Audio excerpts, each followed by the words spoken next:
The brutal ways cops were killed after arresting El Chapo's sons. There has been a grim situation in Mexico for a long time, especially when it comes to the ruthless Mexican cartels. In recent years, the arrest of Oviedo Guzman, son of the notorious drug lord El Chapo, has shed light on the escalating violence and the challenges faced by law enforcement agencies. In this video, we'll delve into the harrowing events surrounding Oviedo Guzman's arrest, Mexican cartel tactics, and the never-ending battle against them. Let's dive straight into the video.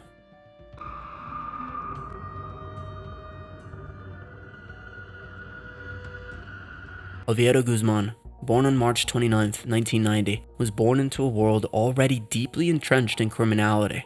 His father, Joaquin El Chapo Guzman, was a notorious figure, wanted for a slew of serious charges such as murder, racketeering, and leading one of Mexico's most formidable cartels.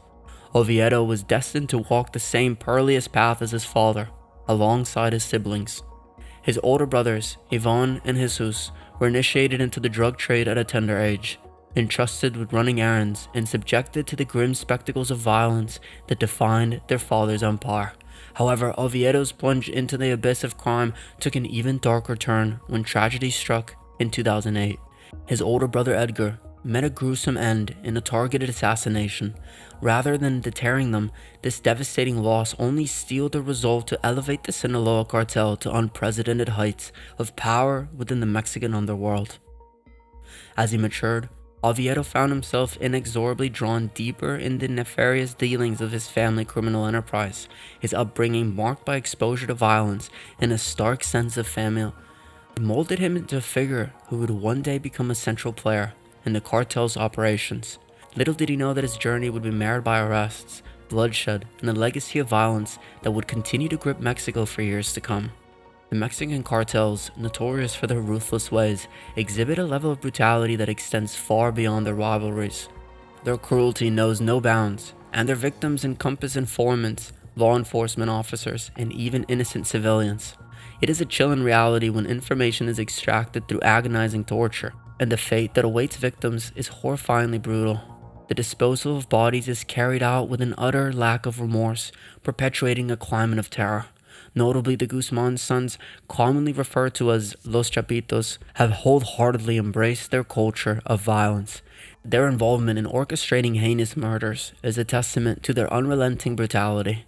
Their targets include informants, rival traffickers, and shockingly, even a Mexican singer who had the audacity to decline a performance at Oviedo's wedding. This willingness to resort to extreme violence serves as a stark reminder of the depths of depravity to which these individuals are willing to sink. To understand the origins of this barbarity, one must delve into the Oviedo's own childhood experiences, which left him isolated and rejected by society due to his father's notorious criminal status.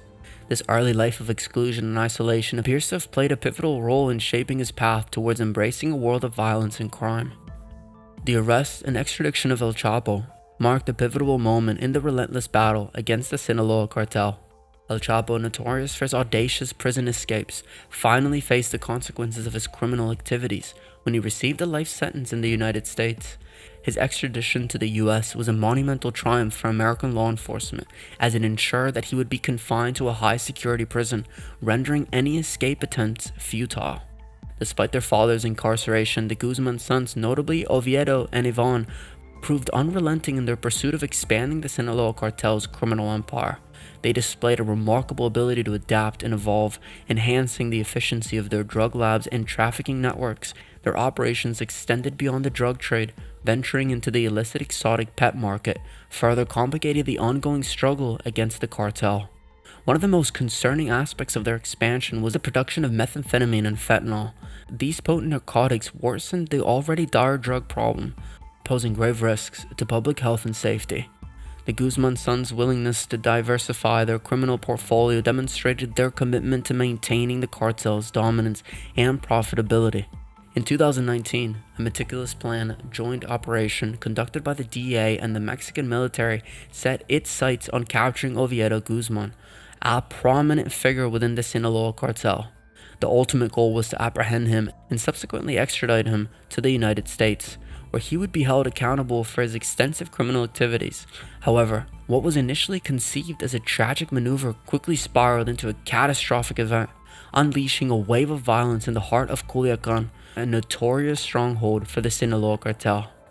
The arrest of Oviedo served as a catalyst for a violent and deadly response from the cartel's ruthless sicarios, leading to a tragic loss of lives among police officers, soldiers, and innocent civilians alike.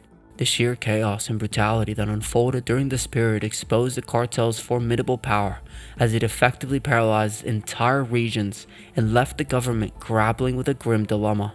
Fearing further escalation and bloodshed, the authorities found themselves compelled to release Oviedo, effectively yielding to the cartel's coercive tactics. This alarming incident set a perilous precedent, raising doubts about the state's ability to resist intimidation and reinforcing the perception that the cartels continue to exert a disturbing level of control over various parts of Mexico. Following his initial release, Oviedo Guzman continued to be a top priority target for law enforcement agencies.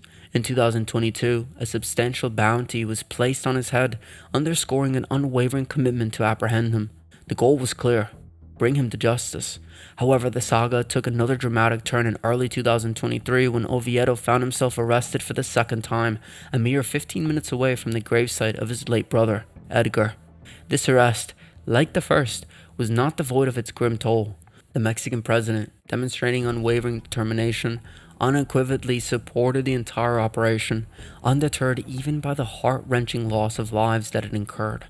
In the wake of his arrest, Oviedo was promptly whisked away to the notorious Antiplano prison, a facility renowned for its unyielding and rigorous security protocols. This facility held a sinister reputation as the very same one of his father, El Chapo, who had managed to ingeniously escape not once, but twice in the past.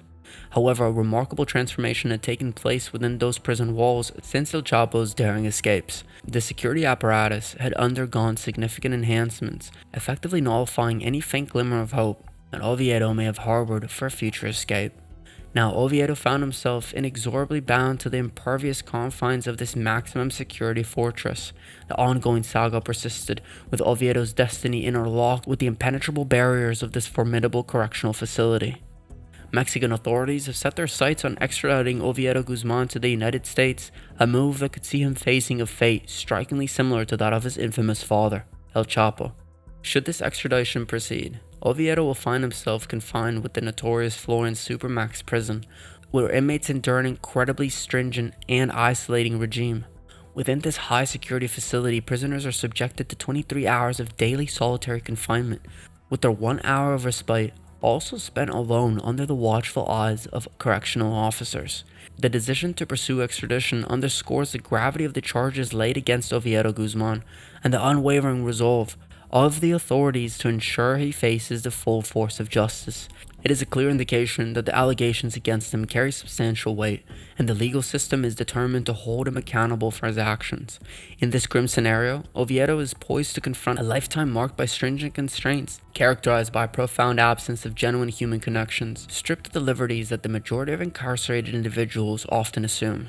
The Florence Supermax Penitentiary is infamous for incarcerating some of the planet's most menacing felons, and the possible inclusion of Oviedo within its impenetrable walls represents a substantial stride in the relentless struggle against organized criminal syndicates. This confinement promises a life of extreme isolation, where solitude and surveillance become Oviedo's constant companions.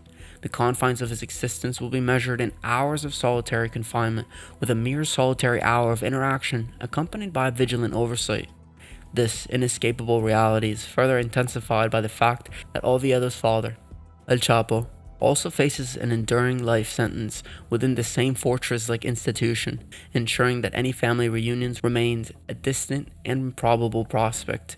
It underscores the unwavering commitment to incarcerate those who perpetuate criminal empires and signals a resolute stance against the criminal underworld. The war on drugs in Mexico has wrought devastating consequences, particularly for the law enforcement community. The relentless onslaught by cartels against police officers has led to an astonishingly high number of casualties within their ranks. Disturbingly, in the year 2020 alone, the toll stood at over 500 police officers who fell victim to the cartels' related violence. This grim reality represents officers with an excruciating choice: either succumb to the lure of bribes thereby aiding and abetting the cartels, or brave the perilous front lines of their duties. In a harrowing response to the escalating violence, some communities have resorted to desperate measures, such as charming children and organizing vigilante groups to confront the marauding cartels.